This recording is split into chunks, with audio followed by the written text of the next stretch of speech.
Hey everyone! In this video, I'm going to show you how to combine objects and create a brand new object. There are 3 different ways to do this, and I'll walk you through each one step by step. The first method is addition. Let's start by combining these 2 objects into one. To do this, I need to go to the Add tab on the ribbon and click on the Add button in the Combine group. Then, I simply click on the first object to select it, and then click on the second object. Just like that, the 2 objects are now merged into a single object. There's also another way to add objects together.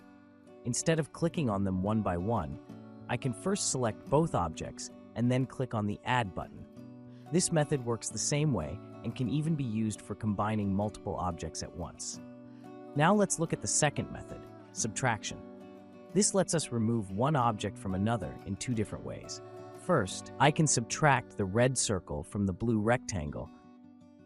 To do this, I click on the Subtract button, then click on the red circle, and finally click on the blue rectangle. And there you go. Now we have a blue rectangle with a circular chunk cut out of it. The second way is to do the opposite. Subtract the blue rectangle from the red circle. This time, I click the Subtract button, select the blue rectangle first, and then click on the red circle. The result is a red circle with a rectangular section removed where the 2 shapes overlapped. Finally, let's check out the third method, finding the intersection of 2 objects. This creates a new shape from the overlapping area between them.